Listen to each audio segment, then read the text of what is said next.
Terry and I headed out after breakfast, drove straight down Nolensville Pike and hung a left on Thompson Lane and continued driving west as it changed into Woodmont Boulevard. The Boy Scouts corporate office was located on the corner of Woodmont and Hillsborough Road. We looked it over as we drove into the parking lot. "It's bigger than I thought," Terry observed as he looked at the building. I nodded in agreement. "Well, I guess it's a no-go.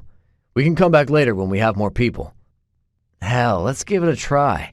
If it's too risky, we'll back out and move on," I said and pointed. "Besides, there aren't any cars in the parking lot. Chances are pretty good the place is empty, or almost empty." My guess was right. The building was empty and we cleared it easily. The problem was not the size of the facility, it was the contents. The Scout supply store had been completely looted. The only merit badges we found were on sashes, which were framed and proudly hanging on office walls. "Well, I guess I can cut all of the badges off and then we can sew them back on when they earn them," Terry lamented. I took one of them off the wall and carefully removed it from the picture frame.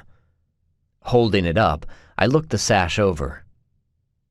The sash is a rather simple pattern. Julie can sew some new ones with some cloth. It might look a little better than a used sash. Terry looked at me. "Hell, why didn't we think of it sooner?" I agreed with a chuckle.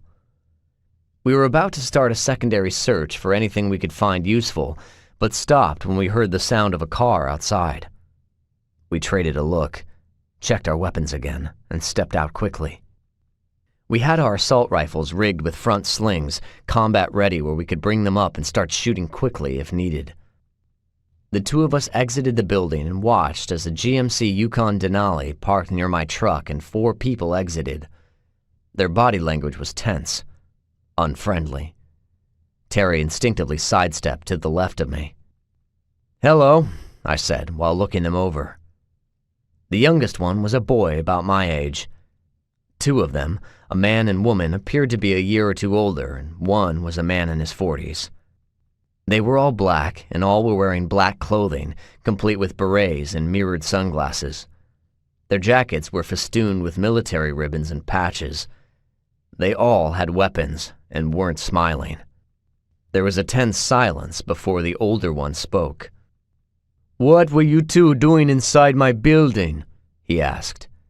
His voice was icy, menacing. I guess he thought he was being intimidating.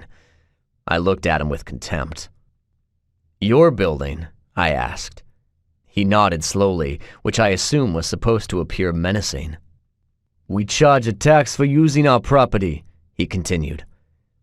"You 2 white boys haven't paid."